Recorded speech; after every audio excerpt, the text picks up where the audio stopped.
আসসালামু আলাইকুম, স্বাগত জাগো টিভির এখনকার আয়োজনে। জানিয়ে দিচ্ছি হাতে থাকা সর্বশেষ আপডেট। বাংলাদেশ পাচ্ছে J-10C ও দূরপাল্লার YJ-21E হাইপারসনিক ক্ষেপণাস্ত্র, পেন্টাগনের রিপোর্ট।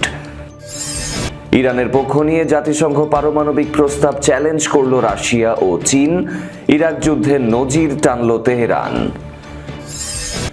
নেতানিয়াহু ও ট্রাম্পের যুদ্ধ বিমান ওড়ানোর এআই ভিডিও, ইরানে হামলার ইঙ্গিত। বঙ্গোপসাগরে ব্যালিস্টিক ক্ষেপণাস্ত্রের পরীক্ষা চালালো ভারত। ভারত সমর্থিত গোষ্ঠীর ঘাঁটিতে ফের অভিযান পাকিস্তানের, নিহত 10। বাংলাদেশি সন্দেহে ভারতে আবারও মুসলিম যুবককে পিটিয়ে হত্যা। ট্রাম্প সমর্থিত ফিলিস্তিনি বংশোদ্ভূত আফসুরা হন্ডুরাসের প্রেসিডেন্ট নির্বাচিত। নিউ ইয়র্কের আদালতে 831 কোটি টাকার হোম কেয়ার জালিয়াতির দোষ স্বীকার 2 বাংলাদেশির। শিরোনাম শুনছিলেন, এবার জানাবো পুরো খবর। বাংলাদেশ কি পাচ্ছে J-10C ও YJ-21E হাইপারসনিক ক্ষেপণাস্ত্র? পেন্টাগনের রিপোর্ট। যুক্তরাষ্ট্রের প্রতিরক্ষা দপ্তর পেন্টাগনের 2025 সালের বার্ষিক প্রতিবেদনে চীনের সামরিক আধুনিকীকরণ ও অস্ত্র রপ্তানি নিয়ে বিস্তৃত আলোচনা উঠে আসার পর দক্ষিণ এশিয়ায় নতুন জল্পনা শুরু হয়েছে। বিশেষ করে প্রতিবেদনের কিছু অংশ ঘিরে প্রশ্ন, বাংলাদেশ কি চীনের তৈরি J-10C বহুমুখী যুদ্ধবিমান এবং দূরপাল্লার YJ-21E হাইপারসনিক ক্ষেপণাস্ত্র অর্জনের পথে এগিয়ে যাচ্ছে? পেন্টাগন রিপোর্টে সরাসরি বাংলাদেশের নাম উল্লেখ করে কোনো চূড়ান্ত অস্ত্র হস্তান্তরের ঘোষণা দেয়নি। তবে এতে বলা হয়েছে, চীন তার উন্নত যুদ্ধবিমান ও ক্ষেপণাস্ত্র প্রযুক্তি বন্ধুত্বপূর্ণ কৌশলগত অংশীদার দেশগুলোর কাছে রপ্তানির পরিধি বাড়াচ্ছে। বিশ্লেষকদের মতে এই প্রেক্ষাপটে বাংলাদেশ বিমান বাহিনীর চলমান আধুনিকীকরণ কর্মসূচি স্বাভাবিকভাবেই নজরে এসেছে। বাংলাদেশ দীর্ঘদিন ধরেই তার পুরনো যুদ্ধ বিমান বহর বদলে আধুনিক 4.5 প্রজন্মের প্ল্যাটফর্ম খোঁজার কথা বলে আসছে। J-10C যেটি AESA রাডার, উন্নত ইলেকট্রনিক ওয়ারফেয়ার এবং আধুনিক এয়ার টু এয়ার ক্ষেপণাস্ত্র ব্যবহারের সক্ষমতা রাখে এই তালিকায় প্রায় আলোচনায় আসে। তবে ঢাকার পক্ষ থেকে এখনো এ ধরনের কোনো চুক্তি বা ডেলিভারি নিয়ে আনুষ্ঠানিক ঘোষণা দেয়া হয়নি। আরো বেশি বিতর্ক তৈরি করেছে YJ-21E নামের কথিত হাইপারসনিক ক্ষেপণাস্ত্র।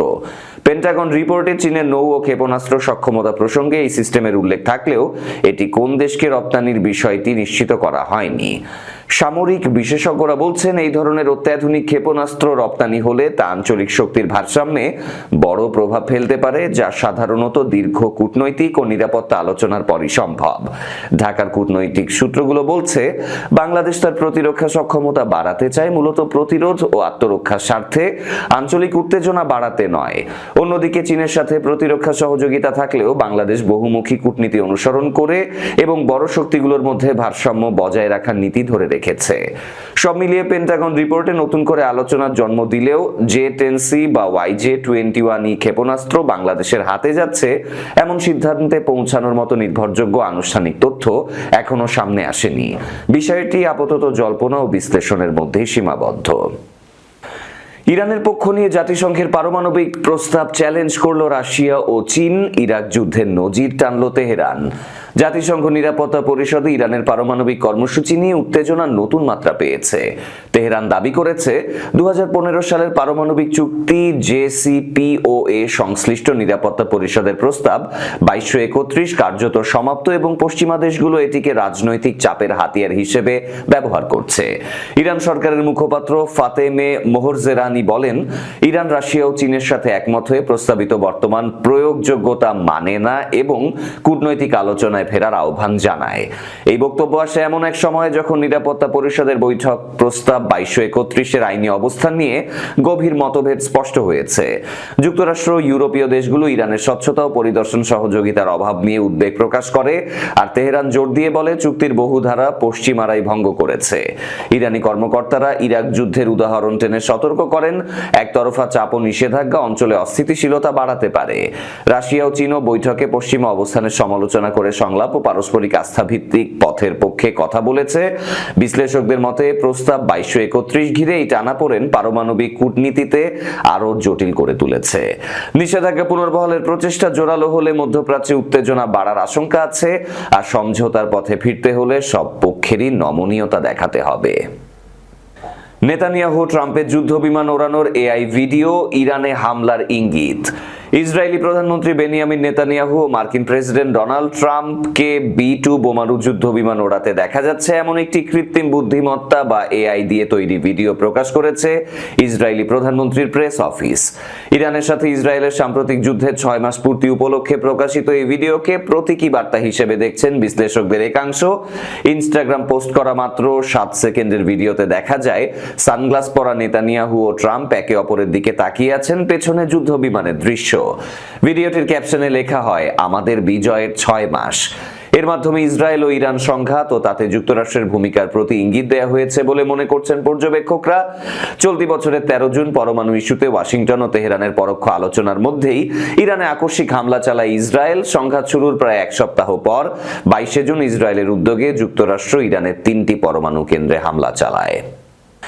বঙ্গোপসাগরে ব্যালিস্টিক ক্ষেপণাস্ত্রের পরীক্ষা চালালো ভারত। ভারত তার পারমাণবিক সক্ষমতার এক বিশাল প্রদর্শনী হিসেবে পারমাণবিক সক্ষম সাবমেরিন থেকে উৎক্ষেপিত একটি মধ্যম পাল্লার ব্যালিস্টিক ক্ষেপণাস্ত্রের পরীক্ষা চালিয়েছে। সংবাদ মাধ্যম এনডিটিভি জানিয়েছে, বঙ্গোপসাগরে পারমাণবিক শক্তিশালিত সাবমেরিন INS আরিঘাট থেকে K4 ক্ষেপণাস্ত্রের পরীক্ষামূলক উৎক্ষেপণ করা হয়। এই পরীক্ষা চালানো হয় বিশাখাপত্তনমের উপকূলে। ক্ষেপণাস্ত্রটি 3500 কিলোমিটার দূরের লক্ষ্যবস্তুতে আঘাত হানতে সক্ষম বলে উল্লেখ করা হয়েছে প্রতিবেদনে। K4 submarine launched ballistic missile গত বছরের 29 আগস্ট ভারতীয় নৌবাহিনীতে কমিশন করা হয়। এর মধ্য দিয়ে স্থল, আকাশ এবং সমুদ্রের তলদেশ থেকে পারমাণবিক ক্ষেপণাস্ত্র নিক্ষেপ করতে সক্ষম দেশগুলোর একটি ছোট গ্রুপের অংশ হয়ে ওঠে দেশটি। ভূমি থেকে উৎক্ষেপণযোগ্য অগ্নি 3 ক্ষেপণাস্ত্র থেকে উদ্ভূত এই ব্যালিস্টিক ক্ষেপণাস্ত্র ভারতের সবচেয়ে দীর্ঘ পাল্লার সমুদ্র থেকে উৎক্ষেপণযোগ্য কৌশলগত অস্ত্র। ক্ষেপণাস্ত্রটির স্থল সংস্করণটি সমুদ্রে উৎক্ষেপণের জন্য পরিবর্তিত করা হয়েছে। ক্ষেপণাস্ত্রটি 2.5 টন পারমাণবিক ওয়ারহেড বহন করার জন্য তৈরি করা এবং এটি ভারতের অরিহন্ত শ্রেণীর সাবমেরিন থেকে উৎক্ষেপণযোগ্য। পাকিস্তানের খাইবার পাখতুনখোয়া ও বেলুচিস্তানে ভারত সমর্থিত গোষ্ঠীর ঘাঁটিতে নিরাপত্তা বাহিনীর অভিযানে 10 জন সন্ত্রাসী নিহত হয়েছে। বৃহস্পতিবার দেশটির সামরিক বাহিনীর গণমাধ্যম শাখা inter services public relations ISPR এই তথ্য জানিয়েছে। খবর জানায় জিও নিউজ। ISPR এর তথ্য মতে গত বুধবার গোয়েন্দা তথ্যের ভিত্তিতে পাখতুনখোয়ার দেরা ইসমাইল খান জেলার কুলাচি এলাকায় অভিযান চালায় নিরাপত্তা বাহিনী। অভিযান চলাকালে সেনারা কার্যকরভাবে আঘাত হানলে রিলিংডার দিলাওয়ার সহ 2 সন্ত্রাসী নিহত হয়। নিহত দিলাওয়ারের বিরুদ্ধে একাধিক সন্ত্রাসী কর্মকাণ্ডে জড়িত থাকার অভিযোগ ছিল বলে জানিয়েছে ISPR। মোস্ট ওয়ান্টেড এই সন্ত্রাসীকে ধরিয়ে দিতে পারলে 40 লাখ পাকিস্তানি রুপি পুরস্কারও ঘোষণা করা হয়েছিল। অন্যদিকে বেলুচিস্তানের কালাত জেলায় পরিচালিত পৃথক এক অভিযানে নিরাপত্তা বাহিনী আরো 8 সন্ত্রাসীকে হত্যা করেছে। ISPR জানায়, নিরাপত্তা বাহিনীর সাথে ফিতনা আল হিন্দুস্তানের বন্দুকযুদ্ধে ভারত সমর্থিত ওই সন্ত্রাসীরা নিহত হয়। সংস্থাটি জানায়, নিহতরা বহু সন্ত্রাসী কর্মকাণ্ডে সক্রিয়ভাবে জড়িত ছিল এবং তাদের কাছ থেকে অস্ত্র, গোলাবারুদ ও বিস্ফোরক উদ্ধার করা হয়েছে।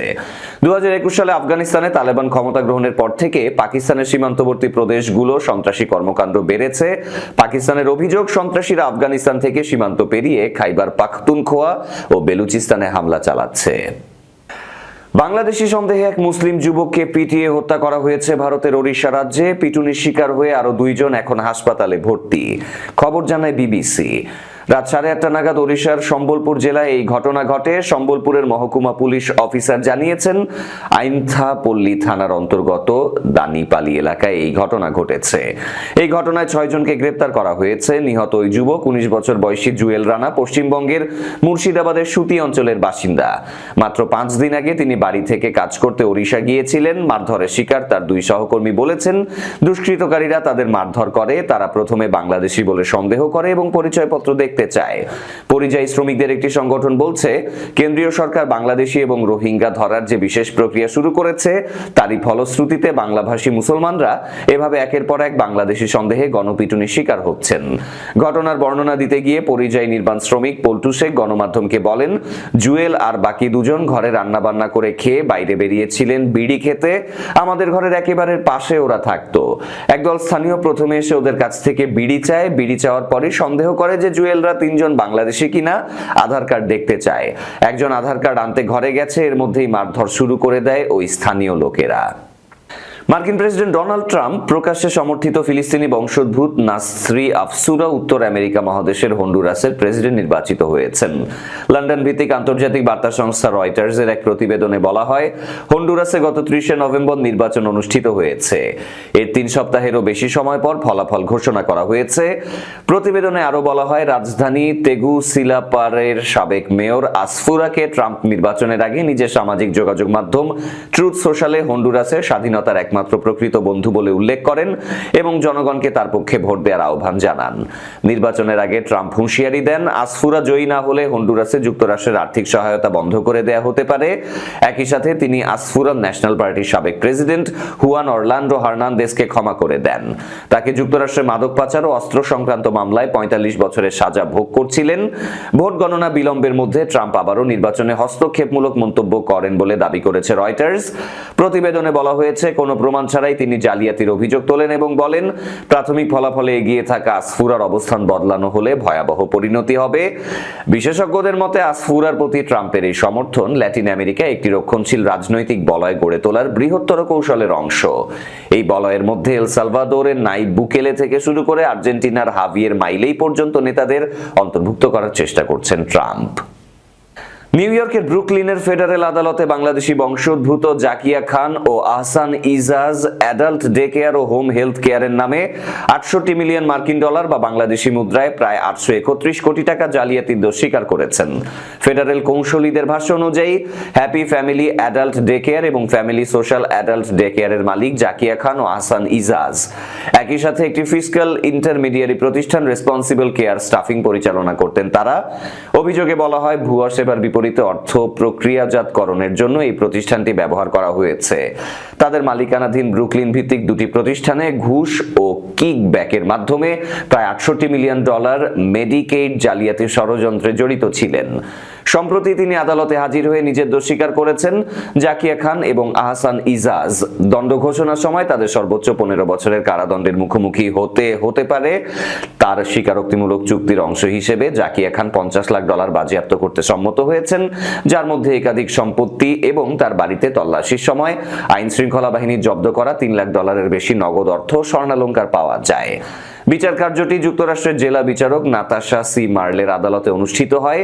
ইস্টার্ন ডিস্ট্রিক্ট অফ নিউ ইয়র্কের যুক্তরাষ্ট্র অ্যাটর্নি জোসেফ নোসেলা জুনিয়র, বিচার বিভাগের ক্রিমিনাল ডিভিশনের ভারপ্রাপ্ত সহকারী attorney general Matthew R Galeotti, স্বাস্থ্য ও মানব সেবা দপ্তরের তদন্ত বিষয়ক উপমহাপরিদর্শক Christian J Schrank, homeland security investigations New ইয়র্কের বিশেষ agent incharge Ricky J Patel এবং নিউ ইয়র্ক সিটি পুলিশ ডিপার্টমেন্টের কমিশনার জেসিকা এস টিশ এই দোষ স্বীকারের ঘোষণা দেন।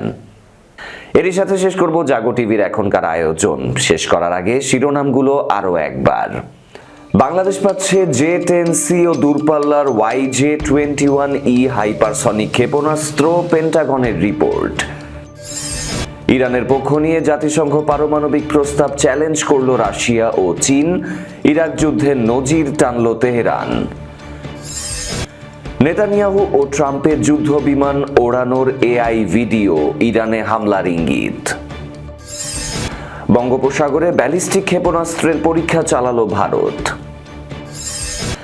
ভারত সমর্থিত গোষ্ঠীর ঘাঁটিতে ফের অভিযান পাকিস্তানের, নিহত 10। বাংলাদেশি সন্দেহে ভারতে আবারও মুসলিম যুবককে পিটিয়ে হত্যা। ট্রাম্প সমর্থিত ফিলিস্তিনি বংশোদ্ভূত আফসুরা হন্ডুরাসের প্রেসিডেন্ট নির্বাচিত। নিউ ইয়র্কের আদালতে 831 কোটি টাকার হোম কেয়ার জালিয়াতির দোষ স্বীকার 2 বাংলাদেশির। এই ছিল আজকের জাগো টিভির আয়োজনে। ধন্যবাদ আমাদের সাথে থাকার জন্য। আল্লাহ হাফেজ।